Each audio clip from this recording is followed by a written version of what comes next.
What's up, buddy? What's going on, Jason? How you doing? I'm awesome.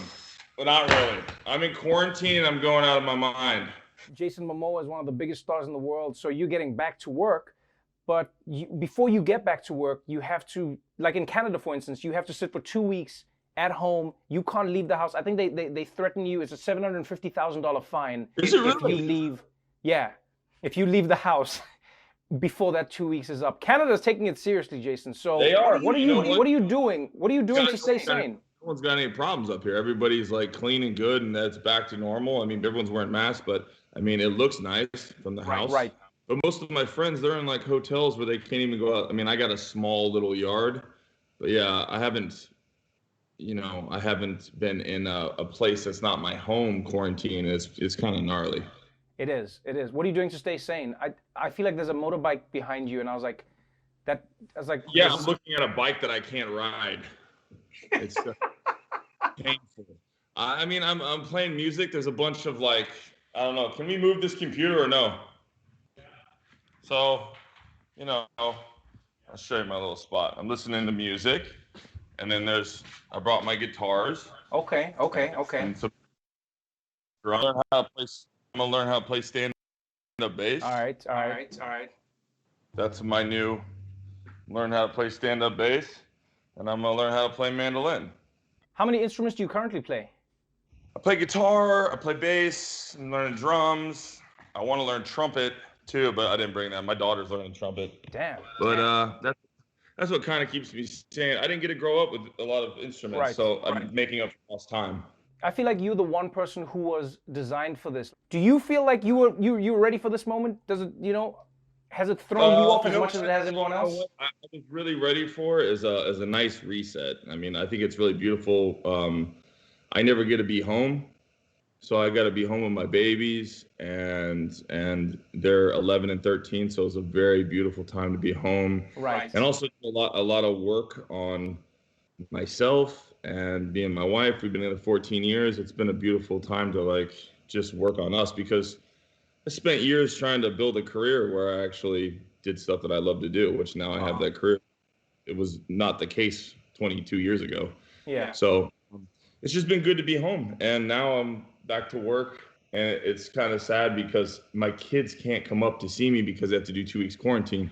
Right. So it's the first time I've ever been away from my family for this long. So Jason Momoa, a lot of people know you as an action star. I mean, whether it's being a breakout star in Game of Thrones, whether it's, leading the front line of shows on Apple TV with C, whether it's, just like blowing up the box office with Aquaman.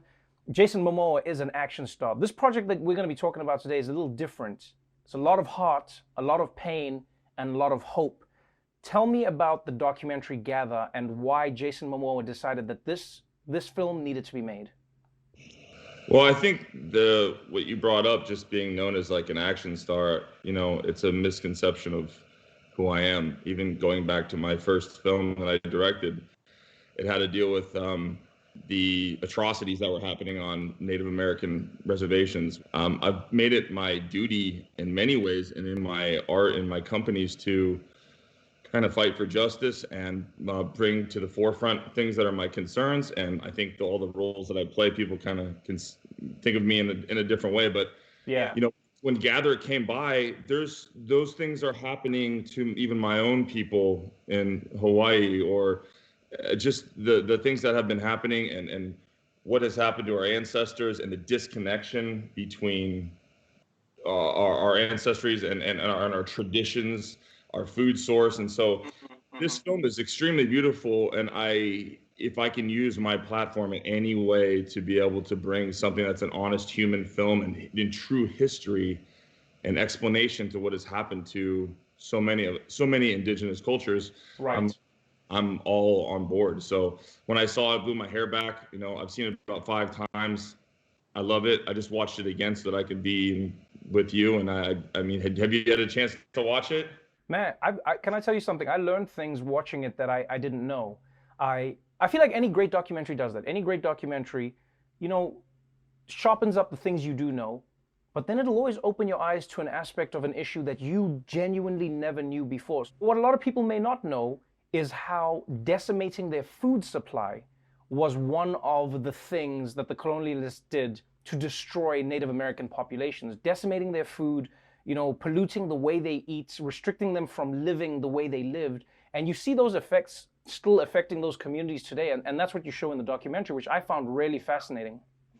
I mean, and how it ripples out. I mean, like it relates to even my own culture, which is obesity and like just shipping all the crap food that's coming over on boats when we were island Earth. We were 100% by ourselves in the middle of the ocean. I just find it that it's so disconnected from the natural food source that it's beautiful to be able to share a little bit of that and be a part of something like this. So, I mean, I'm very thankful that you watched it, because sometimes people don't get to do that. So I'm very thankful for that. But it's it's a beautiful film that I want to get out to the world. You showcase people who are putting forth solutions. You're putting indigenous peoples in front of the camera. This isn't one of those stories where like the documentary filmmaker or the executive producer makes it about themselves. This is a story about the people. We follow these amazing people who are saying, here's how we can combine science with our traditions. Here's how we can move into the future. Here's how we can claim back our food supply. Why do you think it was so important for you to make sure that this film centered itself around those heroes as opposed to just you telling their story? I mean, that's the best part about this thing, like being involved, because it comes directly from there. I felt like I was growing and getting therapy and the experience within the tribe. I mean, that's what's beautiful about it, is it's truly amazing filmmaking. And also the director, just the way that he unfolds it in his storytelling process. So I mean, that's what makes just a great documentary in general. Before I let you go, I'm worried about you in quarantine. I know how crazy that can be. Here's my suggestion.